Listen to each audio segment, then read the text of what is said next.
이스라엘이여, 너는 행복한 사람이로다. 아멘.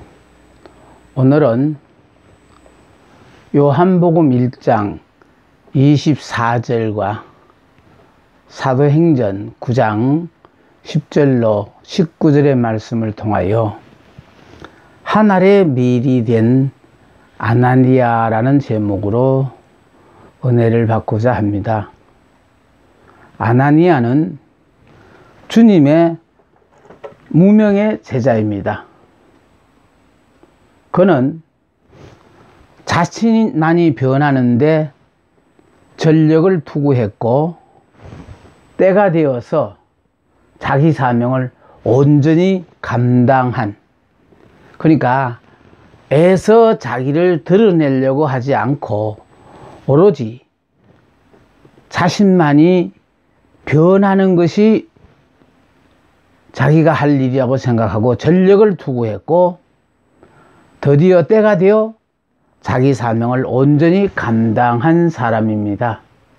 그래서 아나니아는 몰라도 될 사람에게는 무명인이고 또 반드시 알아야 할 사람에게는 유명인입니다.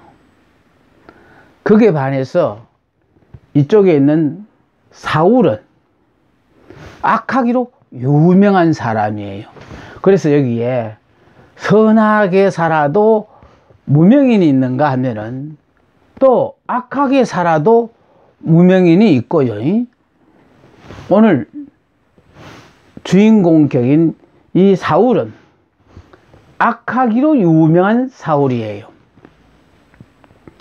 사람들이 보기에는 구제불능의 사람 같아 보였지만은 주님께서 보시기에는 변하기만 하면 하나님께 크게 영광이 되어질 사람으로 보셨습니다.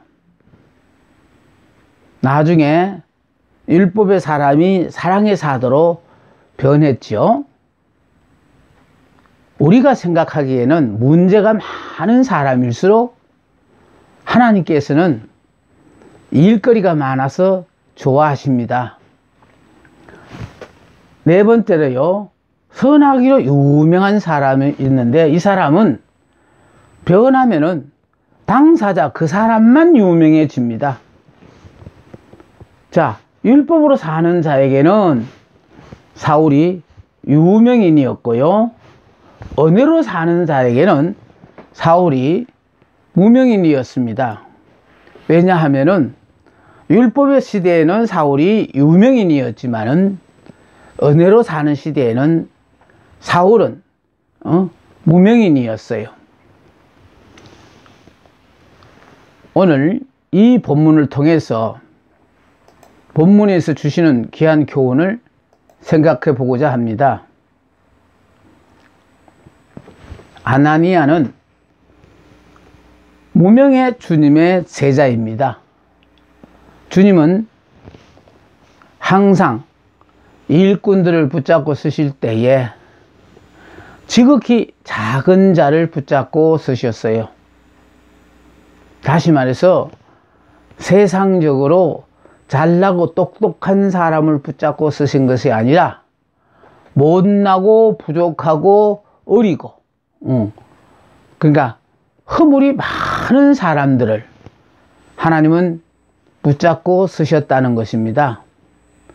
자녀들 중에도 잘나고 똑똑한 장자를 붙잡고 쓰지 않고 말째를 붙잡고 쓰셨다는 것도 주님은 이런 자를 통하여 그 사람의 변화된 모습을 나타내고자 하는 것이 아니라 주님께서 이와 같이 놀라운 일을 하셨다는 것을 나타내기 위해서 세상적으로 잘나고 똑똑한 사람을 붙잡고 쓰시지 않습니다. 100% 주님의 역사를 나타낼 수 있는 지극히 작은 자, 무명인, 이스라엘, 하나님은 이런 자를 통하여 새로운 역사의 장을 기대하십니다. 두 번째 아나니아는 주님께서 특별히 숨겨두고 사용하시는 자입니다. 사울을 위하여 준비된 자예요. 다시 말해서 사울이 이제 아나니아의 도움을 받아야 될 상황이 될 때, 그때를 위하여 하나님은 아나니아를 특별히 숨겨두고 준비해 오셨다는 사실이 중요해요. 세 번째는 아나니아는 말씀대로 사는 자였습니다. 그는 말씀에 무조건 순종했고 즉시 순종했습니다. 이해가 되어서 하는 것이 아니고 자기가 유익해서 하는 것이 아니고 하나님의 말씀이니까 무조건 순종하는 아나니아였습니다. 네 번째는 주의 뜻에 순복하는 자였어요. 사울은 무조건 사랑하고 사울을 용서했고 또 그에게 새로운 도를 가르쳐 주었습니다. 그러니까 사울이 그동안 예수 믿는 많은 사람들 앞에 얼마나 많은 고통을 줬는지 몰라요. 그걸 생각하면은 당연히 미워해야 되고 사랑해야 될 이유가 없었어요. 그런데도 불구하고 주님께서 사울의 어려운 상황에 처했을 때 아나니아야 가서 도와주라 라는 말씀을 듣고 무조건 사랑했고 무조건 용서했고 그리고 새로운 도를 가르쳐 주었습니다. 다섯 번째로 아나니아는 말로만 살지 않고 행위로 사는 그런 사람이었습니다. 순종의 삶으로 사울을 자기 앞에 무릎 꿇게 한 아나니아였습니다. 사울은 대제사장의 공문서를 받아서 예수 믿는 신자들을 잡아서 가두기 위해 일행과 함께 다메섹을 지나가고 있었는데 번쩍하는 빛과 함께 땅바닥에 쓰러졌으며 소리가 들렸습니다. 사울아 사울아 내가 어찌하여 나를 박해하느냐. 사울은 자기를 부르시는 분이 자기가 박해하던 그분임을 알았으나 그분의 부르심이 하늘에서 들리리라고는 생각하지도 못했습니다. 내가 박해하는 예수다. 사울이 땅에서 일어나 눈을 떴으나 아무것도 보지 못하는 맹인이 되어 사람의 손에 끌려 다메섹으로 돌아가서 사흘 동안을 보지 못하고 식음을 전폐하고 있었습니다. 이때 예수님은 환상 중에 다메섹에 사는 아나니아라는 제자를 불러서 일어나 직가라 하는 거리로 가서 유다 집에서 다소 사람 사울이라는 사람을 찾으라. 저가 기도하는 중이라고 말씀하셨습니다. 그러자 아나니아가 사울에 대해서 그동안 들었던 악평을 주님께 말씀드렸어요. 그는 예루살렘에서 주의 성도들에게 적지 않은 해를 끼친 자요. 여기서도 주의 이름을 부르는 모든 자를 결박한 권세를 대제사장으로부터 받아온 자입니다. 그러니 그냥 내버려 두지 무엇 때문에 도와주시려고 하십니까? 하고 주님께 묻자 주님께서 말씀하시기를 이 사람은 내 이름을 이방인과 임금들과 이스라엘 자손들 앞에 전하기 위하여 택한 나의 그릇이라. 그가 내 이름을 위하여 해를 얼마나 받아야 할 것을 내가 그에게 보이리라고 하셨습니다.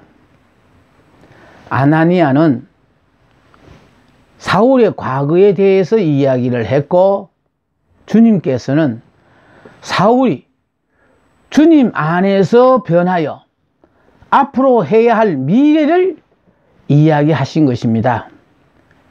여기서 우리는 인간이 보는 안목과 하나님께서 보시는 안목의 차이를 깨닫게 됩니다. 아나니아는 사울의 과거를 보았고 또 그것을 이야기하고, 주님은 주 안에서 완전히 새로운 사람으로 변화되어 한 시대 새 역사를 이끌어갈 주인공으로 보고 계신다는 것입니다. 그것도 특별히 유대인에게, 이방인에게, 왕들에게 복음을 증거해야 될 하나님이 꼭 필요로 한 일꾼이라고 말씀하고 계신 것입니다. 아나니아는 주님의 명령에 순종하여 즉시 집을 떠나 사울이 있는 곳으로 갔습니다. 아나니아는 큰 죄인이라도 구원을 받을 수 있다는 믿음의 사람이었고, 원수라도 사랑할 수 있는 실천적인 사람이었습니다. 박해자 사울을 향하여 다정하게 형제라고 불렀으며, 지금은 거의 폐인이 되다시피 하여 쓰러져 있는 원수 사울, 그 누구도 돌아보지 않는 버림받은 사울을 향하여 사랑의 손길을 폈습니다. 원수를 위하여 기도해주고 원수를 위하여 축복의 손을 폈습니다. 예수께서 너로 다시 보게 하시고 성령으로 충만케 하신다고 했습니다. 사울이 아나니아로부터 안수를 받자 즉시 눈에서 비늘 같은 것이 벗겨지며 다시 보게 되었고, 성령에 충만한 사람이 되었으며 일어나서 세례까지 받았습니다. 사울은 하나님의 사람 아나니아를 만나 새로운 도를 배워 새로운 진리를 탐구하게 되었고, 새 사명을 부여받았습니다. 이 사건을 통해서 아나니아와 사울이 이 시간 우리들에게 주는 교훈을 생각해 보고자 합니다. 첫째, 하나님은 준비된 사람을 붙잡고 쓰신다는 것입니다. 지금 한창 준비 중에 있는 사람을 쓰신 것이 아니라 이미 준비되어 있는 사람을 사용하신다는 것이죠. 마태복음 25장에 나오는 신랑을 기다리는 10처녀의 비유에서도 슬기로운 5처녀는 등과 기름을 미리 준비하고 기다렸고, 미련한 5처녀는 신랑이라는 소리를 듣고 그제서 등과 기름을 준비하다가 혼인잔치에 참석할 기회를 놓쳐버렸습니다. 주님은 무명의 제자 아나니아가 하나님의 충실한 씨가 되었을 때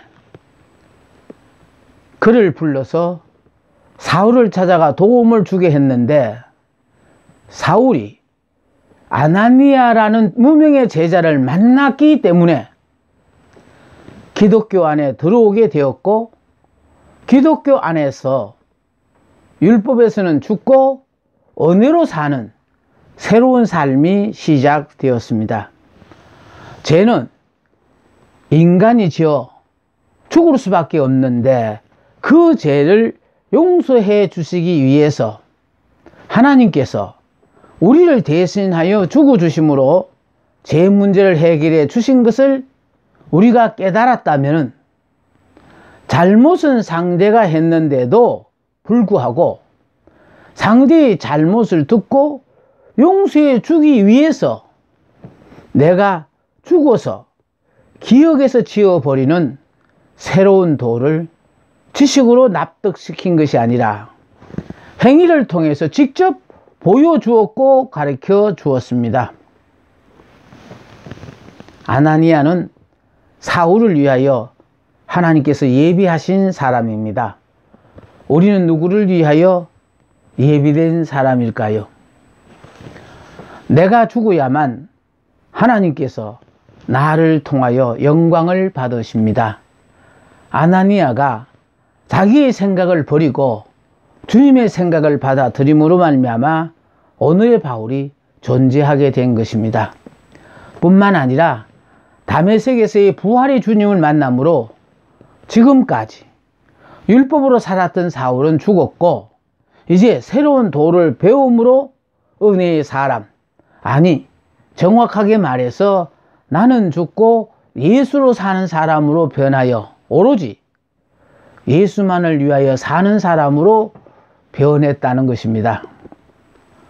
육의 사람, 옛사람, 율법의 사람이 죽어야만 새 사람, 영의 사람, 은혜의 사람, 나는 죽고 예수로 사는 사람으로 변합니다.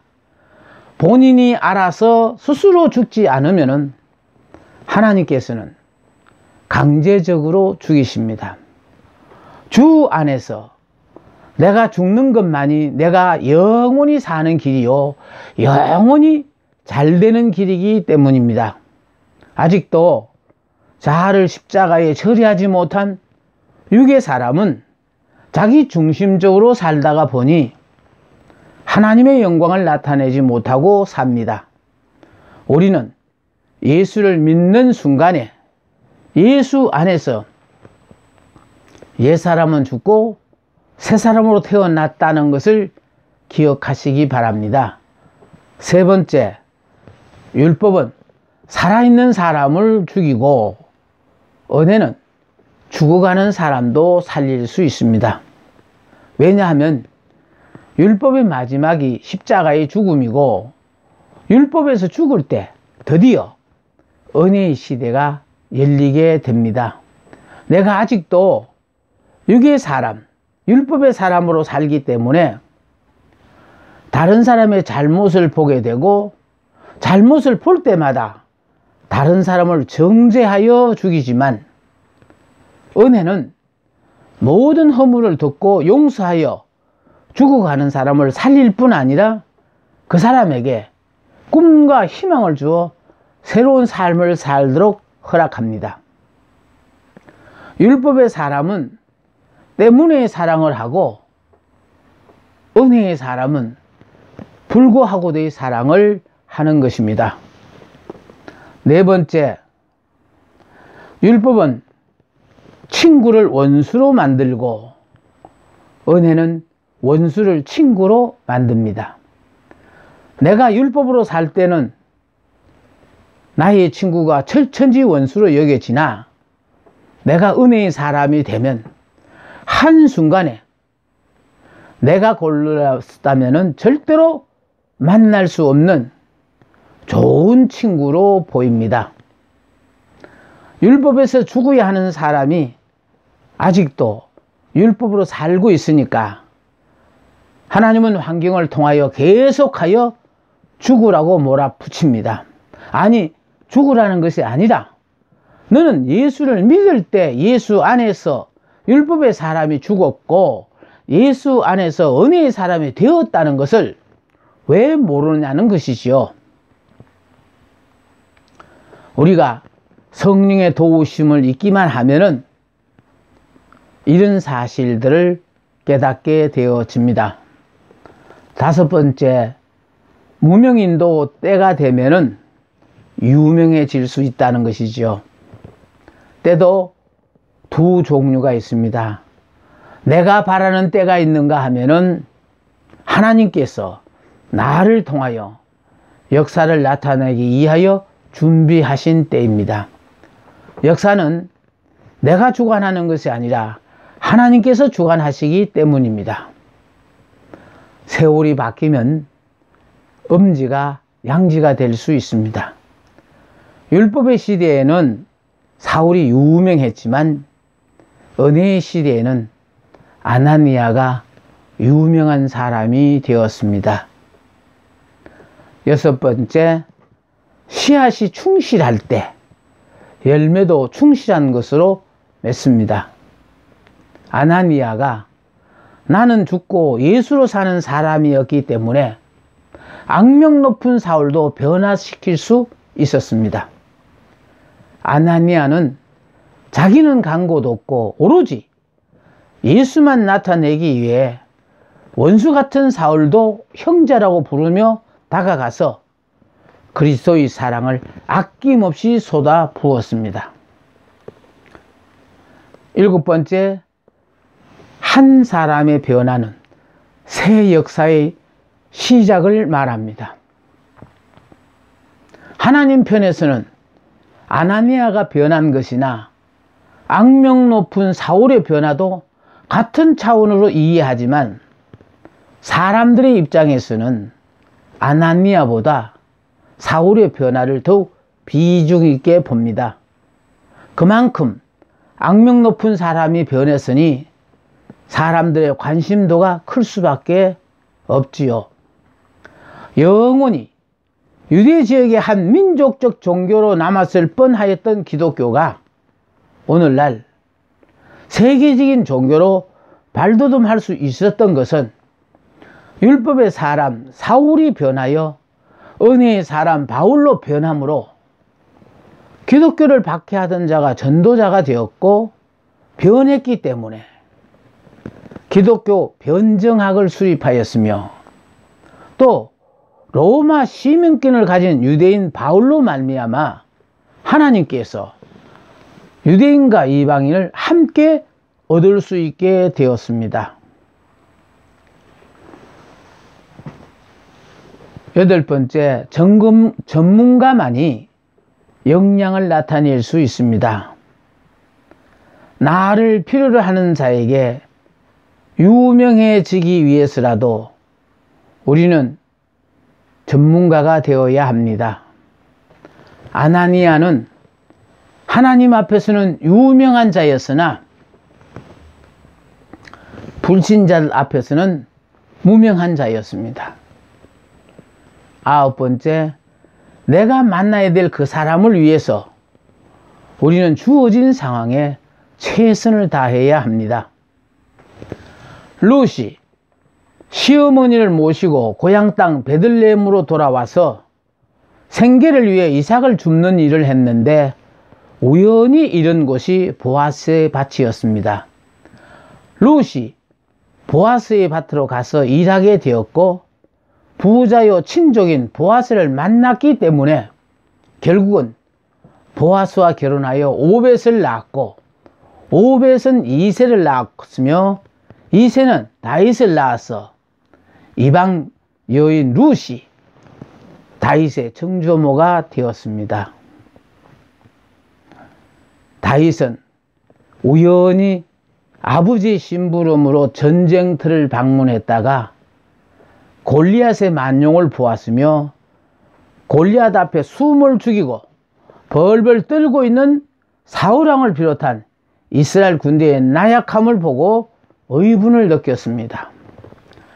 다윗은 영이 깨어 있었고 믿음이 살아 있었기 때문에 살아계신 하나님께서 거느리시는 군대가 모욕당하는 것은 바로 하나님이 모욕당하는 것으로 생각했습니다. 그래서 골리앗과 더불어 싸웠고 싸워서 이겼으며 이 일로 말미암아 이작 유명 인사가 되었습니다. 열 번째, 변화된 사람만이 새 역사의 주인공이 됩니다. 아나니아의 변화는 원수까지 사랑하는 사람이 되어 사울을 감동케 했습니다.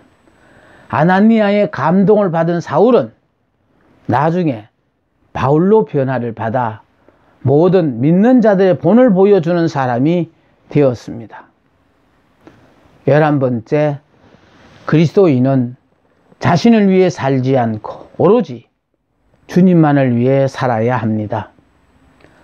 그리스도인이 남을 위해 살아야 하는 이유는 자신을 위해서 살면은 자신만을 위한 것으로 끝나지만은 남을 위해서 살면 남도 살리고 자신도 더불어 잘 살게 되는 길이기 때문입니다. 예수님께서 이 땅에 오셔서 보여주신 모습이 바로 행복자의 모습입니다. 자기를 부인하고 오로지 자기의 도움의 필요로 하는 그 사람들을 위해서 기꺼이 헌신하는 삶으로 그리스도의 사랑을 전하는 삶을 우리도 살아야 하겠습니다. 감사합니다.